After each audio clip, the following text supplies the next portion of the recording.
A hora do agronegócio, eu estou aqui com uma juventude, né? Novos líderes, jovens, assumindo posições de destaque nas principais entidades ligadas ao agronegócio, e falamos da SRB, da Sociedade Rural Brasileira. Eu sou com o João Adrien, ele é economista formado pela PUC e produtor em Pratânia, pecuária, agricultura, e com o cargo de diretor executivo da Sociedade Rural Brasileira. João, bem-vindo aqui à nossa Jovem Pan. É um prazer, João. Obrigado pelo convite. Gente jovem, né? Pelo que você estava me contando, o Cesário começou isso, o Gustavo manteve, trouxe essa juventude para a diretoria, e isso é muito importante. Nós precisamos rejuvenescimento, novos líderes e jovens líderes que possam até se comunicar melhor numa integração entre as entidades. Mas, João, estamos vivendo aqui um drama de sequências aí, de 3 pedradas na pecuária brasileira. A carne fraca, a delação da JBS e a última aí dos americanos com a vacina. Qual é a posição da Sociedade Rural Brasileira com relação a esse cenário? Perfeito. João, primeiramente, obrigado pelo espaço. Realmente, esse ano foi um ano de uma crise bem clara para o nosso setor. Tomamos algumas apunhaladas, né, e caneladas ao longo do processo. Começamos pela questão da carne fraca, que eu acho que foi a primeira bomba que abateu sobre o setor nesse ano. A carne fraca, alarmada pela Polícia Federal de forma genérica, comprometeu e abalou a nossa pecuária no começo do ano. A nossa visão lá na Rural é que se tratava de um problema específico, né, ou seja, foram alguns frigoríficos, dentre milhares, que tiveram um problema de corrupção, e foi muito importante porque veio à tona esse problema, mas a forma que foi comunicada pela Polícia Federal, ela realmente generalizou e trouxe uma crise séria para o produtor.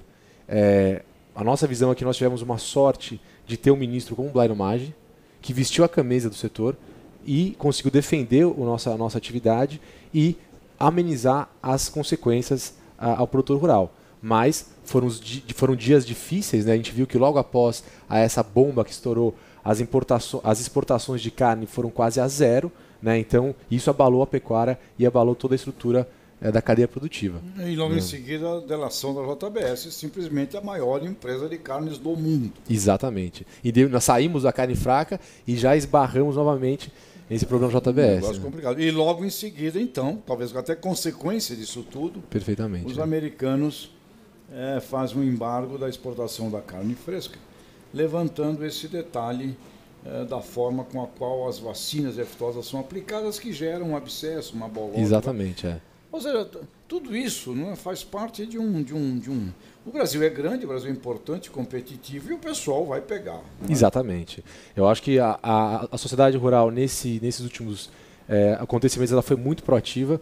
Nós tivemos vários posicionamentos, várias reuniões com lideranças e tal, para demonstrar que, como você bem colocou, foi uma sucessão de fatos que levou ao que nós estamos vivendo hoje. Então, primeiro, a carne fraca, eu acho que abalou a credibilidade do nosso produto no mercado internacional. Segundo, a questão da JBS, fragilizou uma empresa, que é uma empresa que foi criada, ao todo o seu tamanho, criado pelo governo, ou seja, foi uma intervenção estatal que criou essa gigantesca empresa que é o nosso setor, que, se por um lado ela trouxe benefícios para a pecuária, ou seja, padronizou as questões sanitárias, conseguiu abrir mercado, conseguiu realmente criar a principal empresa global de carne, de proteína animal, por outro lado ela concentrou o mercado. Então nós sabemos que tem regiões hoje que o produtor depende da JBS para conseguir fazer o abate do seu animal. E nesse aspecto, quando veio à tona essa delação e essa crise na JBS, a Rural se posicionou de que o BNDES tivesse uma atuação mais proativa na gestão da JBS. Na gestão. Não é muito bem posto. De que ações dos sócios majoritários não comprometessem a operação. Perfeito. Né? Ou seja, a gente sabe que houve aí uma ação contrária à lei por parte dos seus sócios majoritários, mas isso não pode comprometer a operação, porque senão o produtor rural fica à mercê dessa manobra ilegal que foi criada. E talvez, quem sabe, está na hora também dos produtores, nessa área da pecuária de corte, criarem algumas cooperativas, né? Porque é uma área ausente de cooperativismo. É muito pulverizado, é verdade. Pois é, e aí fica na mão sempre dessas circunstâncias. Perfeito. Agora, João, estratégias da SRB, o que é hoje o foco, o coração central das estratégias da sociedade rural brasileira em meio a um monte de entidades? Perfeito. Pululam entidades, não é? Então nós temos um problema de voz,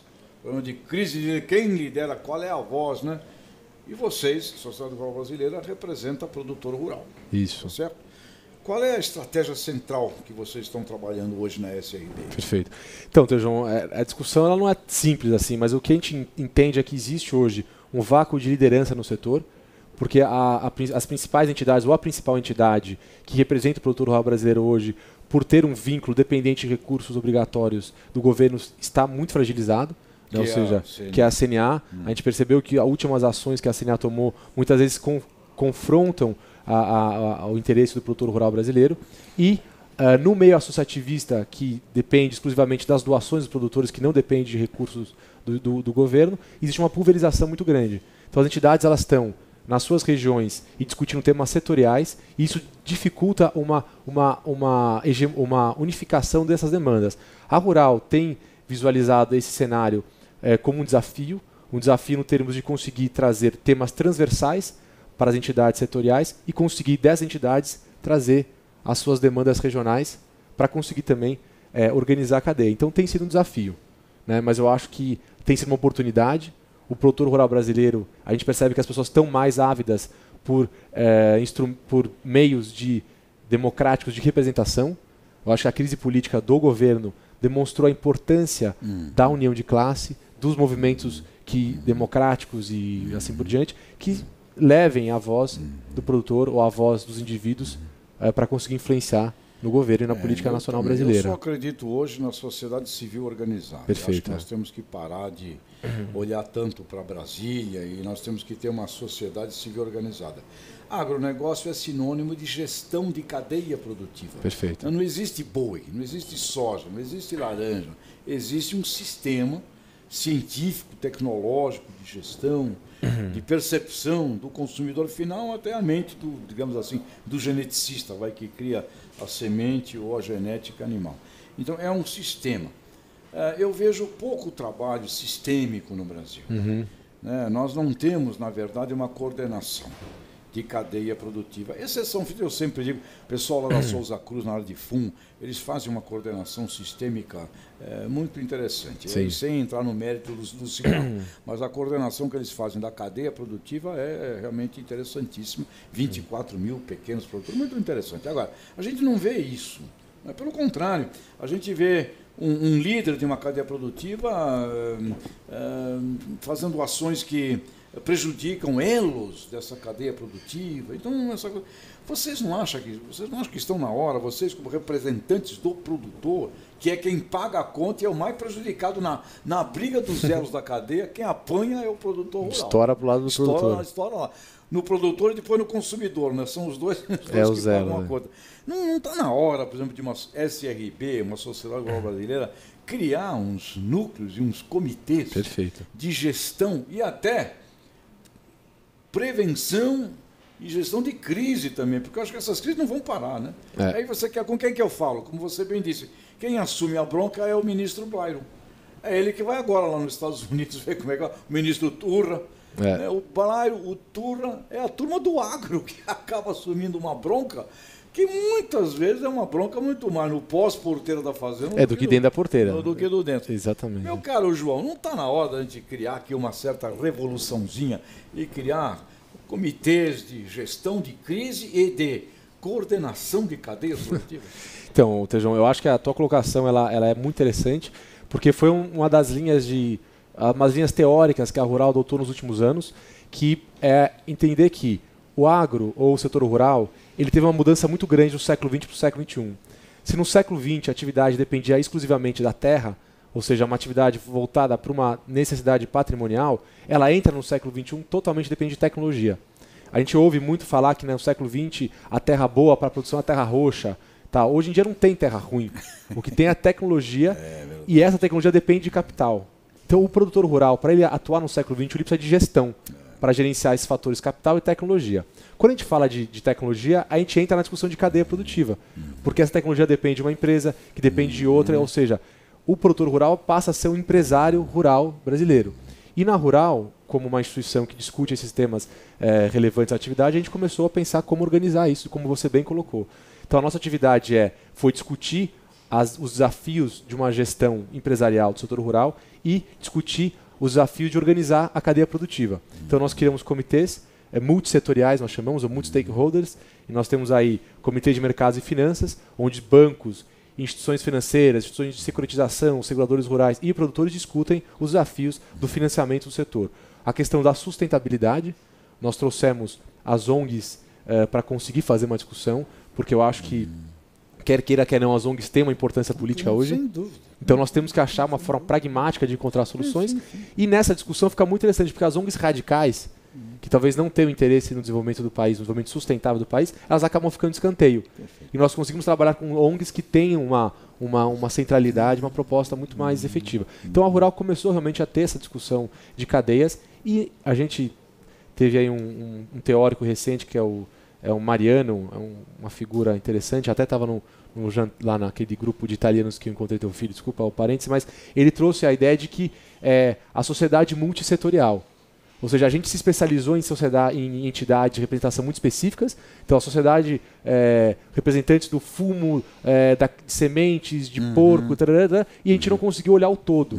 Então, talvez um desafio do século XXI seja realmente olhar a cadeia produtiva como um todo e ter entidades que consigam organizar isso. E isso serve não só para o setor rural, acho que para todas as representações políticas que o Brasil tanto carece hoje. Nós precisamos caminhar para sínteses, né, que integrem o todo. João, quero agradecer aqui a sua presença conosco aqui na Jovem Pan e desejar a você muito sucesso e que esta juventude, não é, possa pegar aí as bandeiras com esta visão moderna, uma visão de integração, uma visão de reunião de interesses que podem parecer opostos, mas no fundo tem 80% de coisas a ver, trazendo ONGs, trazendo a visão também dos pequenos produtores. Eu acho que tem aí o movimento das cooperativas, que é muito importante para serem integradas nisso tudo, e que vocês consigam ter uma bandeira que nos leve aí ao futuro em nome da classe produtora rural, que também vai ser cada vez mais na cidade.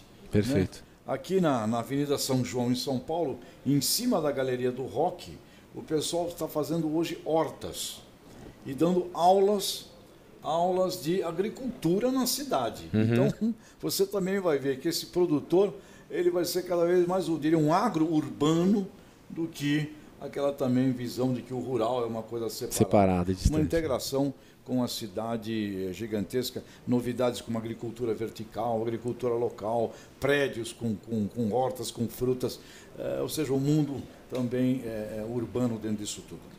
João, parabéns e que última mensagem você deixa aqui para os nossos espectadores e ouvintes. Maravilha. Bom, João, obrigado pelo espaço. Eu acho que, em síntese assim, da nossa discussão aqui, houve uma grande mudança do século XX para o século XXI no setor, e essa mudança veio acompanhada das novas tecnologias, das redes de comunicação, e cada vez mais o produtor rural se aproxima dos anseios de uma sociedade urbana, e cada vez mais a sociedade urbana se aproxima desse setor. O que é importante a gente fazer é desconstruir alguns estereótipos, né? Ou seja, que a agricultura não dialoga com o meio ambiente, que o produtor rural ele é antagônico ao produtor de menor escala ou familiar. Ou seja, a gente tem que entender esse agro como um todo que se aproxima muito desses anseios urbanos, como eu coloquei anteriormente. Então, eu acho que a gente tem um grande trabalho, junto com você na comunicação, de desmistificar essas questões e trazer as oportunidades, sejam para as pessoas que vivem na classe rural como na classe urbana. O agronegócio brasileiro, ele consegue hoje produzir preservando grande parte do seu território natural com florestas preservadas, conseguindo ainda interagir com diversas elos da cadeia produtiva. Então, eu acho que é esse olhar holístico para o nosso setor que tem feito grandes transformações. João. Obrigado, leve lá um abraço aos nossos velhos amigos, lá o Cesário, o Gustavo, Pedro, né? Pedro Camargo, Flávio, Teles, todo mundo, e que deixa na mão dos jovens. Mulheres também, aliás, a Teca... Feito um trabalho excepcional. Representante lá, acho que se eu não estou enganado, do segmento de pecuária. Isso. Né? Lá da SRB. Mulheres cada vez mais tomando conta. João, perfeito. Muito obrigado, João, foi um prazer. Obrigado, sucesso. Boa tarde a todos.